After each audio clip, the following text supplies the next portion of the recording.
Al-Iman TV, sarana penyubur keimanan. Assalamualaikum warahmatullahi wabarakatuh. Innal hamdalillah nahmaduhu wa nasta'inuhu wa nastaghfiruh wa na'udzu billahi min shururi anfusina wa min sayyiati a'malina. May yahdihillahu fala mudilla lahu wa man yudlil fala hadiya lahu. Wa asyhadu an la ilaha illallah wahdahu la syarika lahu wa asyhadu anna Muhammadan abduhu wa rasuluh. Ya ayyuhalladzina amanu taqullaha haqqa tuqatih wa la tamutunna illa wa antum muslimun.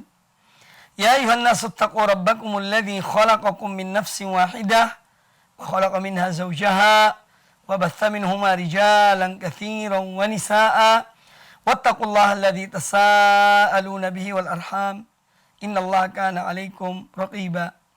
Ya ayyuhalladzina amanu taqullaha wa qulu qawlan sadida yuslih lakum a'malakum wa yaghfir lakum dhunubakum wa man yuti'illaha wa rasulahu faqad faza fawzan 'azima. Amma ba'd. Kaum muslimin dan kaum muslimat, para pemirsa dan para pendengar televisi dan radio Al-Iman dimanapun Anda berada, semoga senantiasa dilindungi oleh Allah Azza wa Jalla dan dirahmatinya. Alhamdulillah, pada kesempatan yang baik ini kita kembali bertemu dalam kajian kitab Usulul Iman fi Dhau'il Kitab wa Sunnah. Prinsip-prinsip dasar keamanan, prinsip-prinsip dasar keimanan berdasarkan Al-Quranul Karim dan Sunnah atau hadis-hadis Nabi Sallallahu Alaihi Wasallam. Dan pada pertemuan yang lalu kita telah membahas tentang kewajiban di dalam mentauhidkan Allah Azza wa Jalla, yaitu tauhid al-ibadah atau tauhid al-uluhiyah, yang mana seorang hamba semua amal ibadahnya yang disyariatkan oleh Allah harus dipersembahkan hanya untuk Allah Subhanahu wa ta'ala. Tidak boleh dia alihkan kepada selain Allah Azza wa Jalla. Ini tauhid uluhiyah. Ya, ifradullahi bil ibadah, mentauhidkan Allah di dalam beribadah. Artinya semua amal-amal ibadah yang kita diperintahkan oleh Allah Azza wa Jalla dan Rasulnya Sallallahu Alaihi Wasallam wajib kita amalkan semata-mata hanya untuk Allah Subhanahu wa ta'ala. Ya, tidak boleh kepada selain Allah. Dan telah kita bahas pula pada pertemuan yang lalu dua syarat diterimanya amal ibadah seorang hamba. Yang pertama adalah mengikhlaskan niat, mengikhlaskan ibadah hanya untuk al-ma'bud, yaitu Allah Subhanahu wa ta'ala. Hanya untuk Allah Subhanahu wa ta'ala. Ya, karena amal yang diikhlaskan hanya untuk Allah, itulah yang diterima oleh Allah Subhanahu wa ta'ala. Kemudian yang kedua, syaratnya adalah al-mutaba'ah, mengikuti pedoman, contoh, tuntunan dari Rasulullah Sallallahu Alaihi Wasallam. Karena Allah mengutus beliau, tugasnya dan misinya adalah diantaranya mengajarkan kepada hamba-hamba Allah bagaimana mereka beribadah kepada Allah Subhanahu wa ta'ala. Ini yang mereka diperintahkan oleh Allah Azza wa Jalla.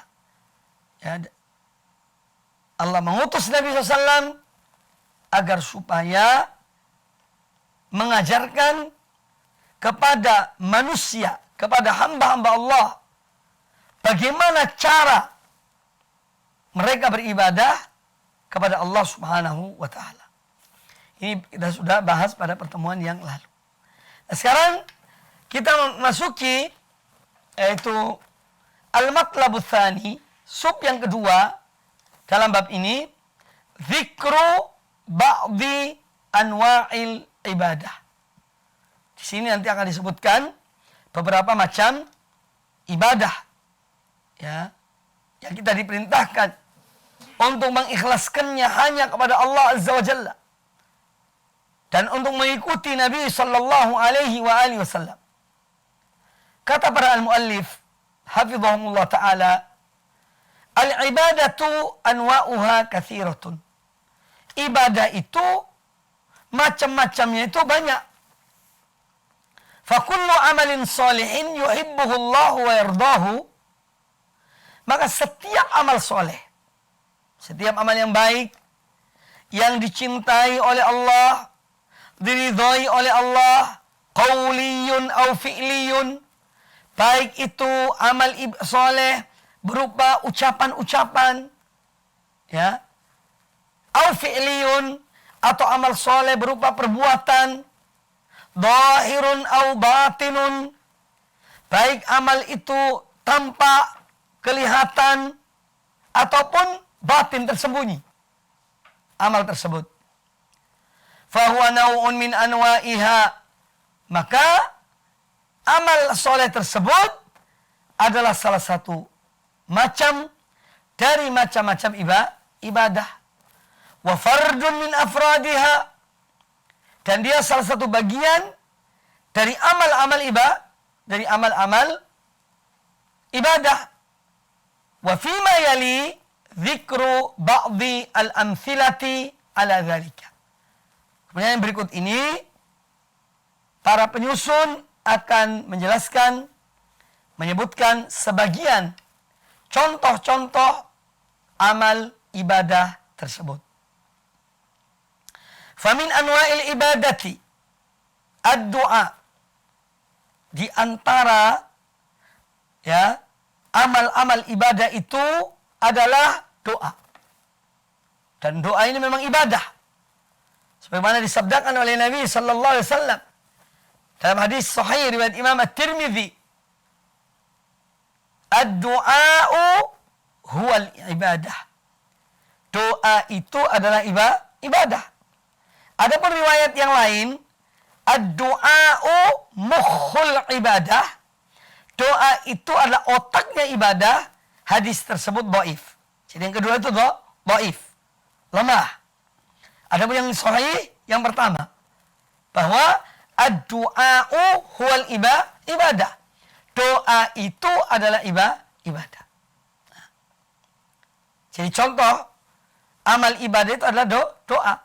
Dan perlu diketahui, doa itu ada dua macam. Binau'aihi, du'aul mas'alati wa du'aul ibadati. Doa itu ada dua macam. Ada doaul mas'alah dan ada doa ibadah. Nanti akan dijelaskan. Ya. Nanti akan dijelaskan apa yang dimaksud dengan doa ibadah dan apa yang dimaksud dengan doa al-mas'alah. Nah, contoh bahwa atau dalil bahwa doa itu adalah ibadah, di antaranya adalah firman Allah Subhanahu wa taala dalam surat Ghafir atau surat Al-Mu'min. Jadi nama lain dari surat Ghafir itu adalah surat Al-Mu'min. Allah taala berfirman dalam surat Ghafir ayat yang ke-16, yang ke-60, ya. Ayat yang ke-14, fad'ullaha mukhlishina lahuddin. Ya. Ayat ke-14. Fad'ullaha mukhlishina lahuddin. Maka berdoalah kalian kepada Allah dengan mengikhlaskan. Doa itu semata-mata hanya kepada Allah. Ya. Dengan mengikhlaskan ibadah hanya untuk Allah. Allah menyuruh kita berdoa. Dengan apa? Dengan ikhlas.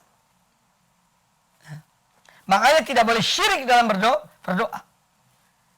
Karena ada di antara manusia yang memohon kepada selain Allah. Ini syirik namanya. Mintanya kepada selain Allah. Bermunajatnya kepada selain Allah. Ini syirik besar. Bukan syirik kecil. Syirik besar. Yang dapat menjerumuskan seorang ke dalam neraka jahanam. Na'udzubillah min dzalik. Maka mintalah pada Allah. Berdoalah pada Allah. Jangan meminta kepada selain Allah. Siapapun dia. Entah dia itu malaikat. Atau dia itu nabi. Atau dia itu wali. Atau dia seorang soleh. Ya. Kita jangan sampai memohon, meminta, berdoa kepada selain Allah Subhanahu wa taala. Karena Allah memerintahkan kita untuk berdoa kepada Allah. Dan ikhlas. Dan mengikhlaskan doa kita, amal kita kepada Allah. Ini dalil yang pertama. Dari surat Ghafir ayat yang ke-14. Wa qala ta'ala, kemudian Allah Ta'ala berfirman, wa annal masajida lillahi fala tad'u ma'allahi ahadan. Surat Al-Jin ayat yang ke-18. Surat Al-Jin ayat ke-18. Allah berfirman, wa annal masajida lillahi, dan bahwasanya masjid-masjid itu adalah milik Allah. Ya. Fala tad'u ma'allahi ahadan, maka janganlah kalian bersamaan dengan memohon kepada Allah, kalian memohon kepada selain Allah. Ya. Karena itu syirik namanya. Dia mohon pada Allah juga bersamaan dengan itu dia mohon kepada selain Allah. Syirik namanya. Syirik. Nah, masjid-masjid itu adalah milik Allah. Kita datang ke masjid, sholat berjamaah, sholat 5 waktu.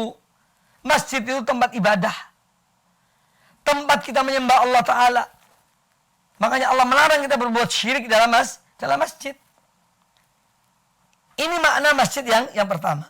Sebagian ulama mengartikan masjid dalam ayat ini, wa annal masajida lillah, yang dimaksud dengan masjid dalam ayat ini, atau masajid, sebagian ulama mengartikan tempat-tempat sujud ini. Ya, tempat sujud.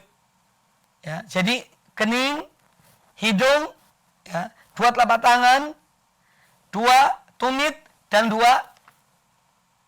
jari jemari kaki kita. Kedua kaki kita. Itu artinya tempat kita sujud. Ya. Dari bagian badan kita ini, ketika sujud pada Allah Subhanahu wa Ta'ala, itu adalah dengan menyentuhkan 7 anggota badan tersebut. Ketika sujud. Jadi ada sebagian ulama yang mengartikan wa annal masajida lillah, bahwa tempat-tempat sujud anggota badan kita ini milik Allah. Maka jangan kita menyembah kepada selain Allah. Ini sebagian mengartikan demikian. Tapi kita melihat secara umum bahwa ini maksud masjid di sini adalah ya masjid-masjid tempat ibadah kita. Itu adalah rumah-rumah Allah yang kita menyembah Allah di sana, kita beribadah di sana. Maka dari itu jangan kita menyekutukan Allah dengan suatu apapun. Kemudian ayat yang lain yang juga melarang kita menyembah kepada selain Allah, memohon kepada selain Allah, dan bahwasanya mereka yang dimohon itu tidak bisa berbuat apa-apa. Ya. Disebutkan dalam surat Al-Ahqaf, ayat yang ke-5 dan ayat yang ke-6. Ini juga sebagai dalil larangan memohon atau berdoa kepada selain Allah.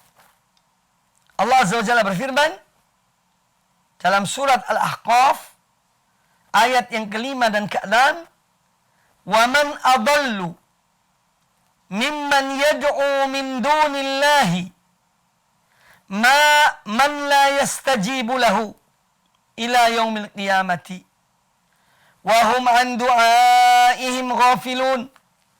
Di sini artinya, saya baca terjemahannya biar kita lebih mantap, karena bahasa terjemahan itu biasanya lebih indah. Ayat yang ke-5, dan siapakah yang lebih sesat daripada orang-orang yang menyembah selain Allah, orang-orang yang menyeru selain Allah, ya, sembahan yang tidak dapat memperkenankan doa mereka sampai hari kiamat kelak. Jadi yang diseru selain Allah itu tidak bisa mengabulkan. Sampai hari kiamat dia tidak bisa mengabulkan apa yang seorang memohon kepadanya. Dan mereka lalai dari memperhatikan doa mereka. Ya. Dan mereka wahum an du'aihim ghafilun.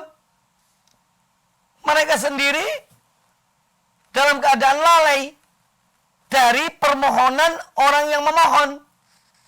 Itu di dunia. Ya.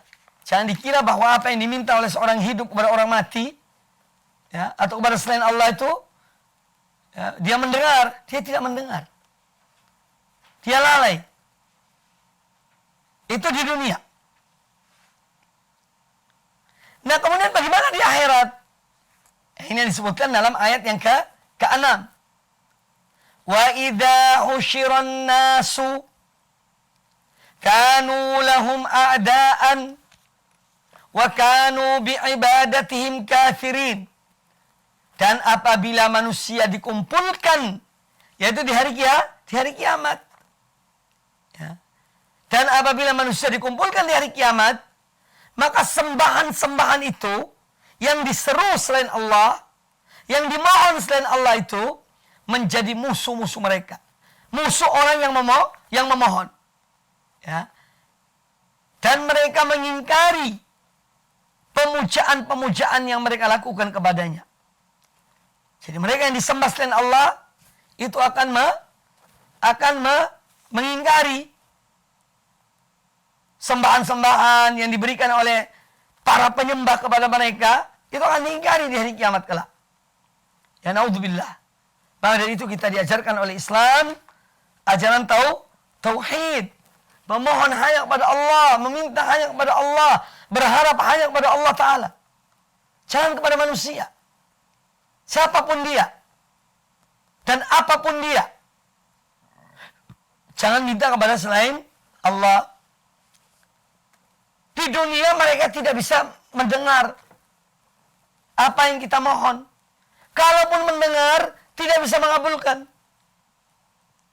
Kalaupun mereka mendengar permohonan orang yang memohon pada mereka, mereka tidak bisa mengabulkan ya, apa yang dimohonkan. Itu di dunia. Nah, kalau di akhirat dikumpulkan nanti orang-orang yang diseru selain Allah, ya itu akan ya menjadi musuh bagi orang yang menyeru pada mereka, ya menjadi musuh. Na'udzubillahi min dzalik. Faman da'a ghaira Allah azza wa jalla bi syai'in la yaqdiru alaihi illa Allah fahuwa musyrikun kafirun. Maka barang siapa yang dia berdoa kepada selain Allah Azza wa Jalla, dia memohon sesuatu kepada selain Allah tersebut, dia memohon sesuatu yang mana sesuatu ini tidak bisa dilakukan oleh siapapun kecuali oleh Allah Subhanahu wa Ta'ala. Nah, orang yang memohon sesuatu kepada selain Allah, sesuatu yang orang ini tidak mungkin bisa melakukannya, tapi dia mohon kepada seorang yang kepada selain Allah, maka orang ini musyrik. Jelas musyrik. Kafir, keluar dari Islam. Kalau dia mohon kepada selain Allah. Musyrikun kafirun. Sawa'un kana al-mad'u hayyan aw mayyitan. Ya. Sama saja. Yang dimohon itu masih hidup atau sudah mati. Sekarang ada orang misalnya mohon kepada Jibril. Jibril hidup. Ya. Ya Jibril, anugerahkanlah kepada aku seorang anak. Aku telah menikah dan istriku selama 10 tahun. Tetapi belum punya anak. Wahai Jibril, ya, berikanlah kepada aku anak. Ini musyrik, syirik besar. Ini contoh yang masih hidup. Minta kepada yang masih hidup. Ya. Mayitan, atau orang yang sudah meninggal. Ya. Seorang datang ke suatu kuburan, dianggap orang ini Masya Allah, kemudian dia meminta pada orang mati itu. Ya. Ya fulan, saya telah menikah selama 10 tahun, namun belum punya anak. Saya mohon dengan kasih sayangmu, berikanlah pada aku anak. Minta ke kuburan orang yang telah mati. Maka ini musyrik. Ya. Mintalah kepada Allah, zat yang maha hidup. Zat yang maha mendengar. Wa man da'a hayyan bima yaqdiru alaihi. Adapun kalau seorang meminta kepada orang yang hidup dan orang hidup itu mampu mengerjakannya, ya, mithlu hadza yaqul, misalnya dia ngomong gini, ya fulan at'imni, ya fulan tolong berikan aku makan, aku dalam keadaan lapar misalnya, ya, atau ya fulan isqini, aku haus, aku minta minum, ya. Wa na'u dzalika fala syai'a alaih. Kalau hal seperti ini boleh. Ya. Seorang haus, dia kemudian melewati satu rumah, dia bilang, tolong saya minta air karena saya ini haus. Tidak apa-apa. Tetapi dia meminta, yang dimaksud dalam pembahasan kita ini, seorang meminta kepada yang hidup, tetapi yang hidup itu tidak mampu mengerjakannya. Hanya Allah yang bisa mengabulkannya. Nah ini pun tidak dibenarkan. Minta anak itu bukan kepada manusia, kepada Allah. Ya. Bukan kepada manusia atau kepada malaikat. Ya. Minta kesembuhan juga bukan kepada manusia. Ya fulan, sembuhkanlah istriku, dia dalam keadaan sakit. Ya Jibril, sembuhkanlah istriku, dia dalam keadaan sakit. Ini semua adalah perbuatan-perbuatan syirik besar. Karena memohon sesuatu, ya, yang tidak mampu dilakukan oleh yang hidup. Ya. Termasuk kepada seorang manusia yang masih hidup. Kadang-kadang ada orang itu punya syekh. Dia punya guru. Gurunya berpesan, ya, panggillah aku, serulah aku, mohonlah kepada aku hadir ataupun tidak. Nah ketika gurunya sedang pergi, dia meminta, wahai guruku, selamatkanlah aku. Ini syirik besar. Syirik besar. Bukan syirik kecil. Ya, karena orang yang tidak ada. Ya. Nah ini yang harus kita waspadai. Jangan sampai na'udzubillah min dzalik kita terjerumus dalam perbuatan-perbuatan syirik billah. Ya. Jadi kalau meminta kepada seorang yang hidup, dia mampu memberikan pada kita apa yang kita minta, itu insya Allah tidak mengapa. Hal yang ya wajar ada pada manusia. Kita hidup di dunia ini saling tolong-menolong, saling membantu. Seseorang misalnya di malam hari, istrinya sakit atau anaknya sakit, dia datang kepada tetangga, ya, tok. Assalamualaikum, saya minta tolong, ya, antar anak saya ke rumah sakit, dia dalam keadaan sakit. Itu tidak mengapa, boleh saja. Ya. Tapi hal-hal yang tidak mampu dilakukan oleh manusia, ya, yang hanya bisa dilakukan oleh Allah Ta'ala, maka kita hanya memohon kepada Allah Subhanahu Wa Ta'ala. Kita hanya memohon kepada Allah Subhanahu Wa Ta'ala. Wa man da'a mayyitan aw ghaiban. Dan barang siapa yang memohon, yang berdoa kepada mayat, minta kepada orang mati, aw ghaiban, atau kepada orang yang tidak ada di situ, tidak ada bersamanya, bimithli hadza fa innahu musyrik. Kalau dia minta, ya, walaupun minta permintaannya itu hal yang mudah, tapi orangnya tidak ada. Atau mintanya kepada si mayat. Makanya termasuk perbuatan syirik. Misalnya dia meminta kepada gurunya. Gurunya itu tidak ada di tempat situ. Lagi pergi ke tempat lain. Kemudian dia meminta. Ya.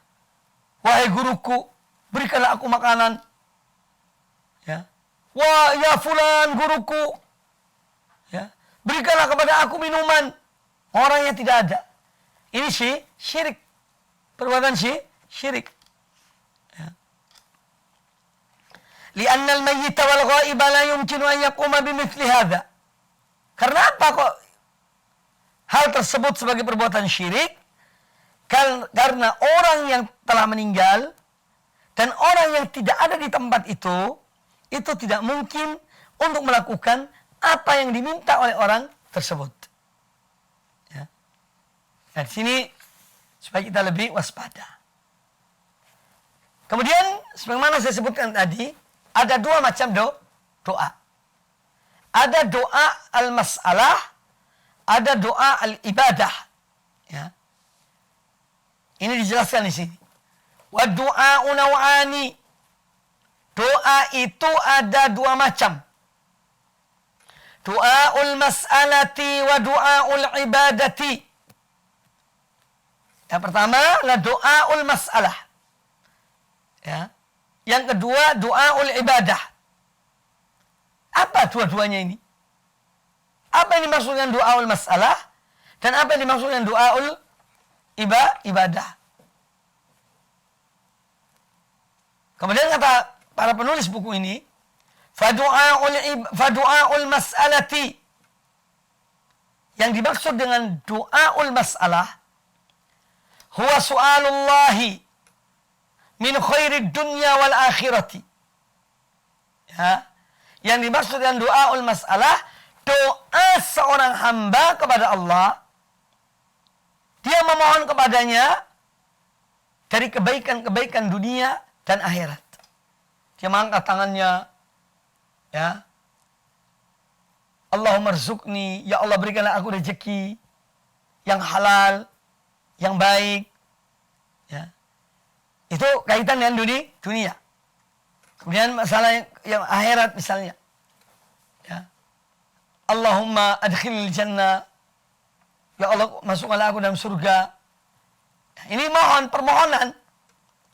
Jadi memohon yang baik di dunia dan di akhirat, ya, dengan ucapan orang yang berdoa, ini namanya doaul mas'alah. Ya. Maka doa-doa yang kita baca, ya, kita mohon pada Allah Ta'ala, ya, ini jenis doanya namanya doaul mas'alah. Kemudian yang kedua, wa doaul ibadah. Yang kedua adalah doaul ibadah. Apa yang dimaksud dengan doaul ibadah? Yang dimaksud dengan doaul ibadah adalah yadkhulu fihi kullul qurbati adh-dhahiratu wal batinah. Ya. Yang dimaksud dengan doaul ibadah adalah semua amal-amal kebaikan. Amal-amal ibadah yang dikerjakan oleh seorang hamba, ya, ini adalah doaul ibadah. Karena dengan seorang mengerjakan amal-amal kebaikan yang Allah perintahkan kepadanya dan dia meninggalkan apa yang dilarang oleh Allah Subhanahu wa taala, itu sebetulnya dia sedang memohon pada Allah Taala agar dia itu diselamatkan. Dengan amal soleh yang dikerjakannya, pada hakikatnya dia, ya, sedang melakukan sesuatu untuk menyelamatkan dirinya dari api neraka, dari azab Allah Subhanahu wa taala. Jadi doaul ibadah itu berkaitan dengan semua amal-amal kebaikan yang dilakukan oleh seorang hamba. Baik yang zahir maupun yang batin. Baik amal-amal kebaikan itu tampak ataupun yang tidak tampak. Mengapa demikian? Li'annal muta'abbida lillahi talibun bilisani maqalihi wa lisani halihi min rabbihi qabula tilkal ibadati wal ithabata 'alaiha. Karena seorang yang beribadah kepada Allah Subhanahu wa taala, ketika dia melaksanakan ibadah-ibadah itu, pada hakikatnya, ya,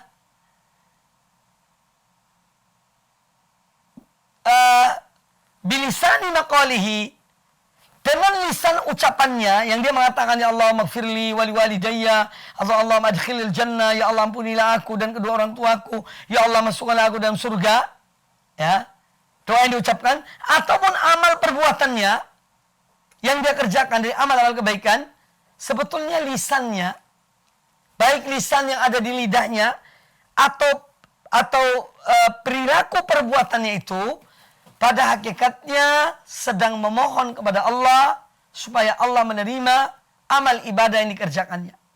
Dan supaya Allah memberikan balasan bagi amal ibadah yang dikerjakannya. Ya. Jadi lisan itu ada dua. Ada lisanul hal, lisan yang ada di mulut kita. Ini lisan namanya. Untuk kita menjelaskan apa yang kita minta. Tetapi ada juga bentuk dari perbuatan ya yang memberikan kepada kita pengertian bahwa kita sedang menginginkan sesuatu. Nah sekarang seorang hamba ketika dia beribadah pada Allah Ta'ala, sholat 5 waktu, puasa di bulan Ramadan, mengerjakan ibadah haji, umroh, memberikan sedekah kepada fakir miskin, mengeluarkan zakat, sebetulnya itu dia sedang mohon pada Allah Ta'ala. Dengan perbuatan-perbuatannya itu, ya, dia mohon pada Allah Subhanahu Wa Ta'ala supaya Allah memberikan ganjaran atau menerima amalnya dan menerima ganjaran kepadanya. Walaupun dia tidak ucapkan. Karena yang digunakan adalah anggota badannya dengan beramal. Jadi doa, kembali kepada macam-macam doa. Doa itu ada dua macam. Ada doaul mas'alah.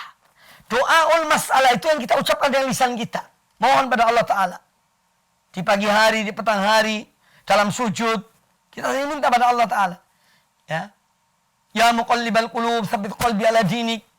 Wahai zat yang membolak-balik hati, tetapkanlah hatiku dan seagamamu. Ini doaul mas'alah namanya. Seorang memohon pada Allah, meminta pada Allah dengan lisannya. Dia meminta kebaikan dunia dan akhirat dengan lisannya. Sedangkan doaul ibadah, ya, yaitu ketika seorang mengerjakan ibadah-ibadah yang Allah perintahkan kepadanya, itu seakan-akan, walaupun lisannya tidak mengucapkannya, tapi dia itu sedang mengharapkan sesuatu dari Allah. Dengan amal perbuatannya itu. Dia mengharapkan apa? Agar Allah menerima amalnya. Agar Allah memberikan balasan pada amalnya. Ya. Agar Allah masukkan dia dalam surga. Walaupun dia tidak ucapkan. Tapi dengan perbuatan-perbuatan tersebut. Nah ini namanya doaul ibadah. Dengan mengerjakan amal-amal ibadah, pada hakikatnya seseorang sedang memohon pada Allah Ta'ala agar Allah menerima amalnya dan memberikan balasan pahala kepadanya. Mudah-mudahan bisa dipahami. Doaul mas'alah dan doaul ibadah.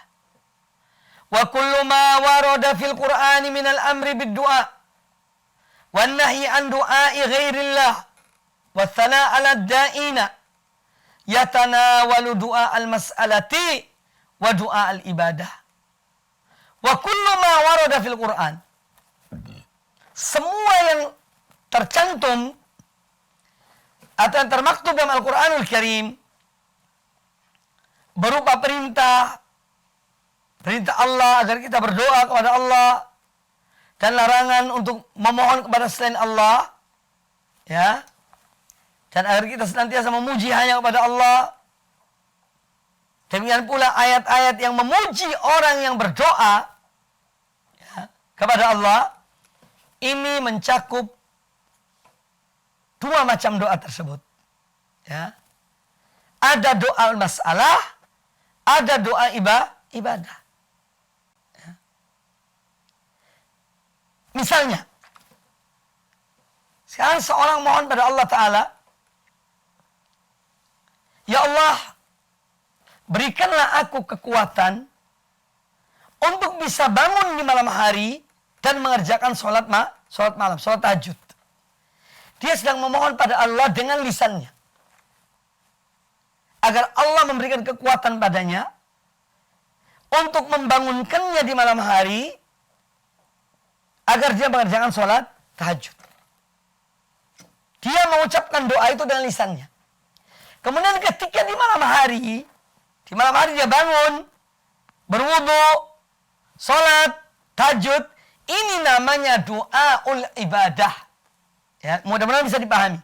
Jadi doaul masalah itu dengan lisan, doaul ibadah itu dan perbuatan.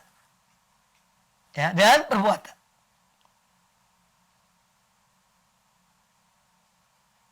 Nah, ketika kita sholat 5 waktu, di sisi lain kita mohon pada Allah Ta'ala, Allahumma inni as'alukal jannata. Ya Allah, aku mohon pada engkau surga. Wa a'udzubika minan nar. Dan aku berlindung pada engkau ya Allah dari azab api neraka. Ini doa dengan lisan. Namanya doaul masalah. Nah, ketika seorang mengerjakan sholat, Allahu Akbar, sampai salam, subuh, duhur, asar, maghrib, isya. Ini namanya dia sebetulnya sedang berdoa. Ini doaul ibadah namanya. Dalam bentuk perbuatan.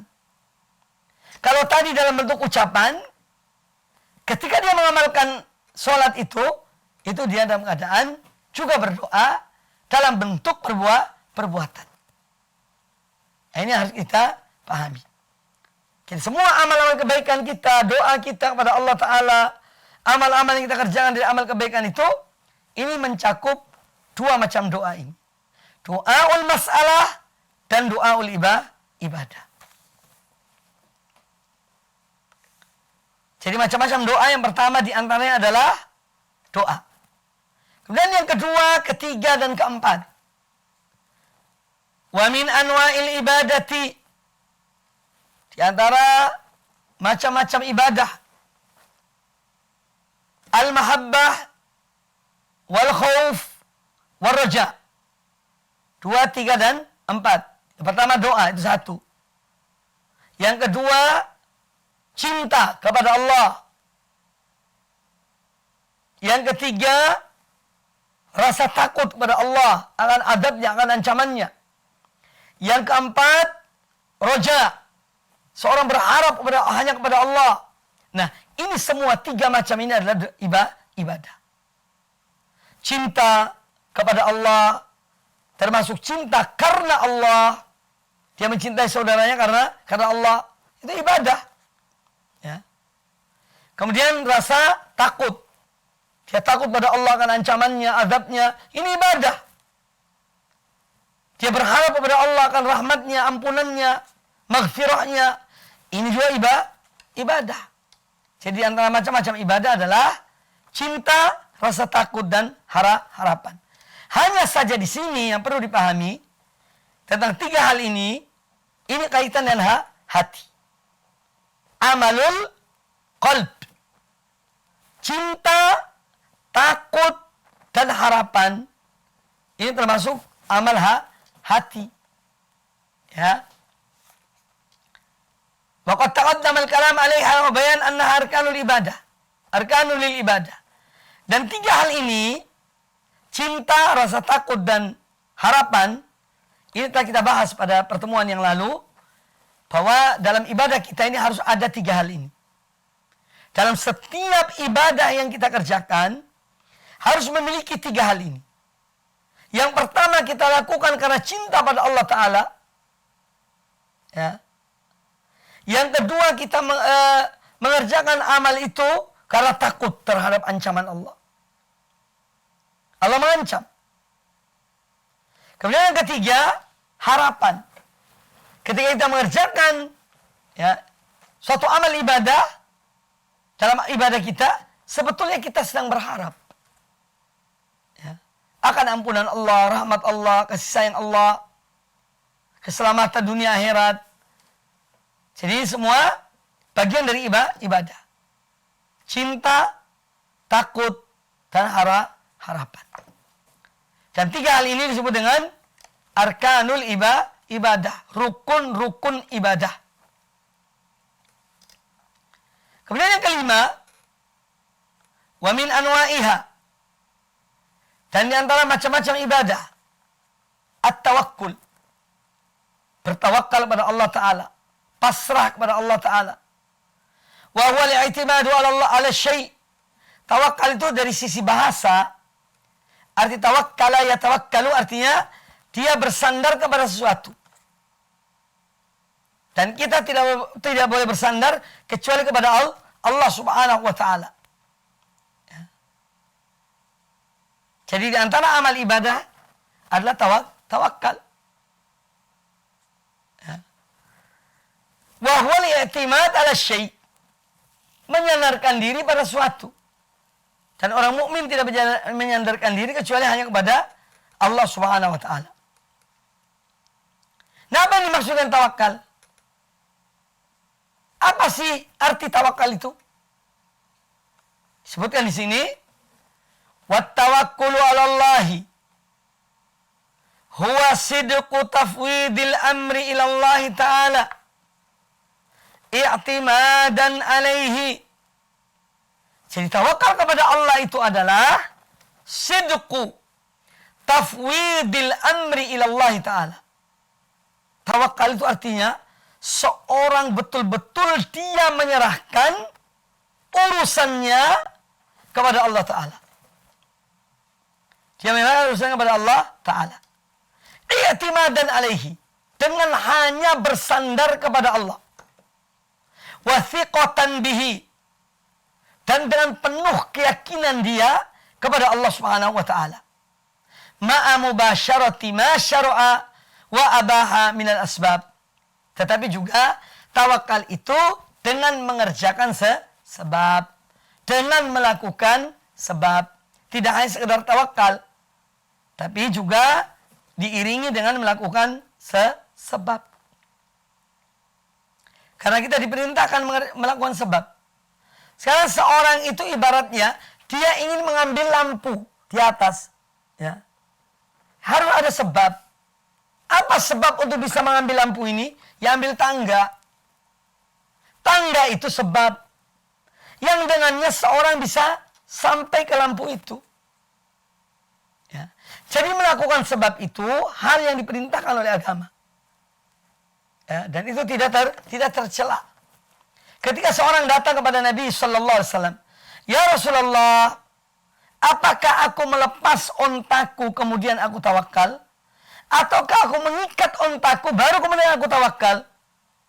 Kata Nabi SAW, ikat ontamu dan tawakal. Nah, mengikat onta itu namanya melakukan sebab. Ya. Setelah melakukan sebab, kita serahkan pada Allah Ta'ala. Tapi kita sudah membuat sesuatu. Ya. Seorang sakit, dia pergi ke dokter periksa, kemudian diberikan obat. Pergi ke dokter itu melakukan sebab namanya. Kesembuhan itu dari Allah. Allah menyembuhkan seorang. Ya. Tetapi mendapatkan obat ini menjadi sebab untuk sembuh. Nah, kita tidak tercela. Tidak dilarang melakukan sebab. Terutama tentu sebab-sebab yang dibolehkan. Kalau sebab-sebab yang tidak dibolehkan, ya hukumnya tidak boleh. Haram hukumnya. Ya. Kalau melakukan sebab-sebab yang tidak dibolehkan, itu haram. Jadi sebab itu yang dibolehkan. Ya. Sama halnya dengan mencari rezeki.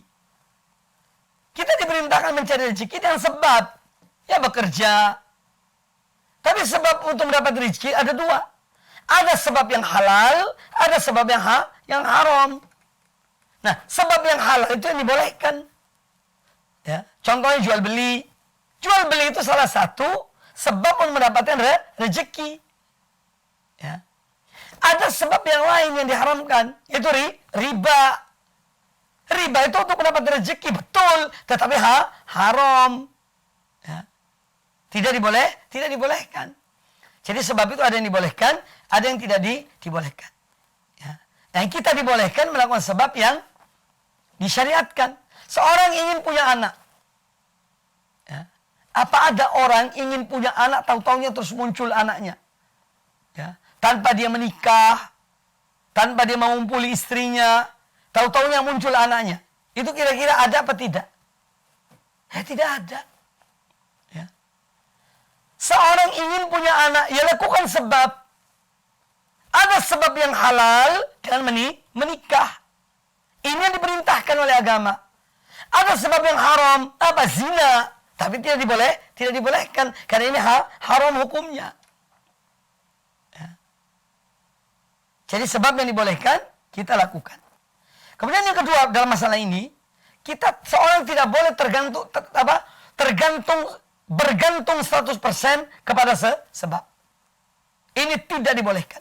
Karena bisa menjerumuskan kepada kesyirikan. Jadi melakukan sebab dengan tetap menyerahkan segala sesuatu kepada Allah Ta'ala. Apa contohnya? Seorang pergi ke dokter karena dia sakit. Kemudian dokter memberikan obat kepadanya. Nah, artinya dia sudah melakukan sebab. Nah, dia itu tidak boleh menyandarkan kesembuhan ini murni kepada obat yang diberikan oleh dokter. Ini syirik namanya. Bisa sih syirik. Tapi dia minum obat ini. Dia membaca bismillah, minum. Dengan tetap meyakini bahwa yang menyembuhkan itu Allah Subhanahu wa Ta'ala. Bukan murni obat itu. Obat itu hanya sebab. Ya. Tapi hakikat yang menyembuhkan adalah Allah Subhanahu wa Ta'ala. Ini yang harus kita pahami. Jadi tawakal kepada Allah Ta'ala itu, tawakal itu tidak menghalangi seseorang dari melakukan sebab. Ya. Silakan lakukan sebab. Ya. Tapi semua itu kembali kepada Allah Subhanahu wa Ta'ala. Ya. Makanya kadang-kadang kita mengatakan, ya alhamdulillah saya ini sudah berusaha. Ya, tapi selebihnya kami serahkan kepada Allah. Ya, sudah berusaha ini artinya sudah melakukan sebab. Selebihnya kita serahkan kepada Allah Ta'ala. Allah yang menentukan. Ini namanya tawakal yang benar. Tawakal yang syar'i. Tawakal yang tauhid. Bukan syirik pada Allah Ta'ala. Karena kadang-kadang ada orang itu hanya mengandalkan sebab. Kalau sudah melakukan satu sebab, sudah. Sebab ini segala-galanya. Ya. Dia lupa ada Allah Ta'ala. Contoh yang lain. Yang sekarang kita alami ini. Kita sering dianjurkan. Ya. Jangan lupa. Nasihat mama. Cuci tangan, memakai masker, jaga jarak. Ya. Ini namanya sebab. Melakukan sebab. Sebab untuk apa? Terhindar dari virus. Mencuci tangan, memakai masker, dan jaga jarak. Tapi kita jangan lupa pada Allah Ta'ala. Ya. Kadang-kadang yang begitu. Hanya bisa memberi nasihat ini, peringatan itu, tetapi lupa bahwasanya yang menentukan Allah Ta'ala. Ya. Jadi kurang itu. Semestinya mohonlah pada Allah Subhanahu wa Ta'ala. Semoga diselamatkan dari virus ini. Kemudian lakukan sebab-sebab. Ya. Tapi tetap kembali kepada Allah Azza wa Jalla. Banyak orang yang sudah melakukan prokes, jaga jarak, pakai masker, ya. Kemudian cuci tangan, tapi toh kena, bahkan meninggal. Makanya kita ini kalau sudah melakukan sebab, jangan kita menjadikan sebab itu segala-galanya. Tidak, tetap kembali kepada Allah Subhanahu wa Ta'ala. Jadi tawakal pada Allah Ta'ala adalah bagian dari ibadah. Di antaranya adalah firman Allah Subhanahu wa Ta'ala dalam surat Al-Maidah ayat yang ke-23. Wa 'alallahi fatawakkalu in kuntum mu'minin. Dan hendaknya kalian hanya bertawakal kepada Allah jika kalian orang-orang yang beriman. Jadi jika kalian betul-betul beriman pada Allah, ya tawakal pada Allah. Ini perintah untuk tawakal kepada Allah. Kemudian dalam surat At-Talaq ayat ketiga, Allah Ta'ala berfirman, وَمَنْ يَتَوَكَّلْ عَلَى اللَّهِ فَهُوَ حَسْبُهُ. Dan barang siapa bertawakal kepada Allah, maka Allah yang akan mencukupinya. Allah yang akan menjaganya. Kalau dia bertawakal kepada Allah Subhanahu wa Ta'ala. Kemudian di antara macam-macam ibadah yang lainnya, wa min anwa'il ibadati, dan di antara macam-macam ibadah, ar-raghbatu war-rahbatu wal khusyu'. Ar-raghbah, ya, berharap. Ar-rahbah, ya, cemas. Al-khusyu', tunduk. Ya. Ini bagian dari ibadah. Makanya ar-raghbah itu kita hanya berharap pada Allah. Ar-raghbah artinya harapan. Kemudian ar-rahbah takut. Al-khusyuk kehusyuan. Kehusyuan hanya untuk Allah. Dalam sholat kita tunduk, patuh pada Allah Ta'ala. Ini bagian dari ibadah. Nah, apa yang dimaksud dengan ar-raghbah? Fa'amma ar-raghbatu famahabbatul wusuli ila syai'il mahbub. Yang dimaksud dengan ar-raghbah itu adalah seorang ingin untuk mencapai sesuatu yang dia sukai. Seorang ingin untuk mendapatkan apa yang dia sukai. Itu namanya raghbah. Ya. Dan ini seorang hendaknya berharap hanya pada Allah. Meminta hanya kepada Allah. Itu raghbah. Raghbah. Adapun ar-rahbatu al-khawfu al-muthbiru lil harbi minal makhuf. Rahbah itu adalah rasa takut yang membuahkan seorang lari dari apa yang dia takuti. Ya. Rahbah itu adalah rasa takut yang ada pada diri seorang, yang mana rasa takut ini membuahkan dia lari dari yang ditakuti. Sekarang kita ini misalnya takut kepada azab Allah. Ya. Takut pada azab Allah, yaitu neraka. Nah, rasa takut yang benar itu yaitu yang membuahkan sesuatu. Kita takut pada api neraka. Ya apa kira-kira yang kita lakukan? Ya dengan mengerjakan perintah Allah. Dan menjauhi larangan Allah. Supaya kita terlindung dari apa yang kita takuti. Ini yang dimaksud dengan rahbah. Wal khusyu' ad-dhull wal khudu' li'azamatillahi. Ad-dhullu itu menghinakan diri, merendahkan diri, ya, tunduk kepada keagungan Allah Subhanahu wa taala. Bihaitsu yastaslimu liqada'il kauni wasyar'i. Yang mana seseorang yang khusyuk itu dia pasrah, dia tunduk menyerah kepada semua putusan Allah secara kauni dan putusan Allah secara syar'i. Ya. Dia tunduk, patuh, menghinakan dirinya, dan pasrah terhadap putusan Allah Ta'ala, baik secara kauni maupun syar'i.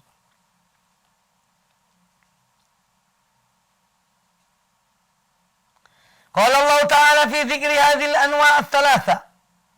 Allah Ta'ala berfirman ketika menyebutkan tentang tiga hal ini, bagian dari ibadah, yaitu ar-raghbah, war-rahbah, wa al-khusyu'.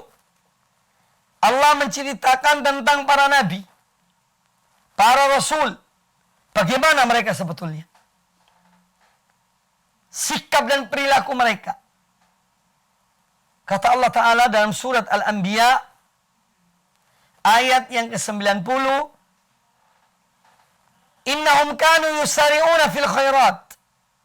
Sesungguhnya mereka, para anbiya, para rasul itu dan orang-orang yang soleh itu, mereka adalah orang-orang yang bersegera di dalam melakukan amal-amal kebajikan. Wa yad'unana raghaban wa rahaba. Dan mereka berdoa kepada kami.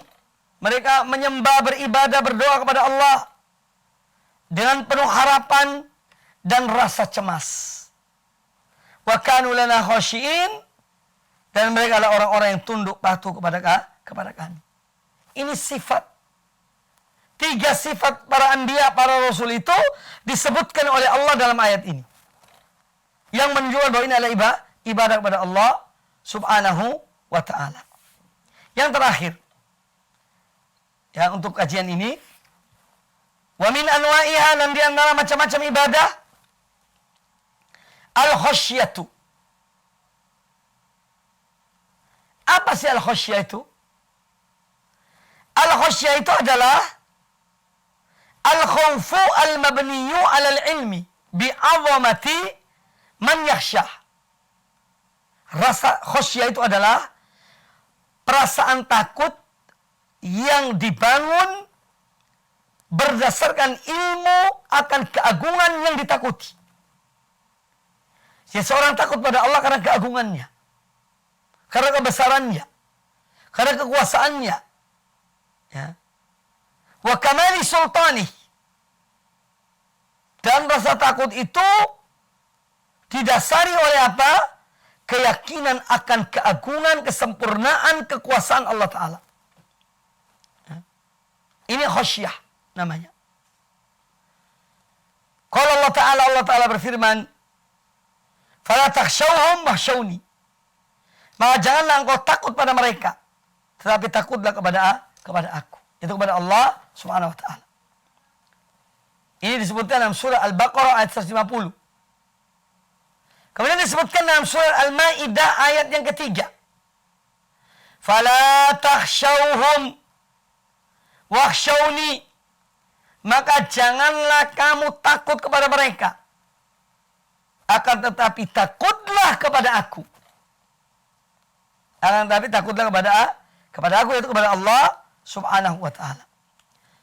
Ma'asyiral muslimin, para pemirsa dan para pendengar televisi dan radio Al-Iman, dimanapun Anda berada. Demikian kajian kita pada kesempatan yang baik ini.